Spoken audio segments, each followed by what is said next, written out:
Anybody got a prescription, yeah, for this love pain? Anybody got a pill like a pop for this love pain? Anybody got... Hello everyone, it's Keisha with Drink Coffee Make Stuff. Welcome to my channel. Today I am planning in my VB planner. This is the VB Pink, and I use this as my catch-all. So I'm back with another plan with me. So this week I have pulled my Belltown sticker book again. I love the colors in this kit, and if you did not get it, there should be kit extras coming near the end of this month. So make sure you head over to shop Villabeautifful.com and sign up for the newsletter in case you already haven't, and keep an eye on that store calendar. So I am going to be planning for the week of April, I think that's the 18th through the 24th. And I'm just going to dive right in. I'll go ahead and speed the video up, and when I finish, I'll be back.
All right, everyone, that's it.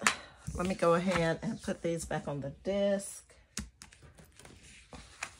I really do love this Belltown kit. I am certain to have to pick up another one of these sticker books whenever the kit extras hit the store. I think that's going to be on Tiffy Tuesday, which is, I think it's going to be April 26th. April 26th, Tiffy Tuesday. You'll be able to get the Belltown kit extras as well as any specials that Tiffany has running then.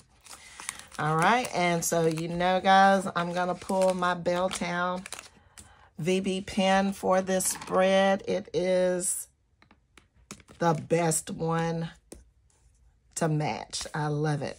All right, guys, so if you like this video, make sure you give me a thumbs up and leave me a comment down below. And if you want to see more videos, make sure you hit the subscribe button. And until next time, happy planning.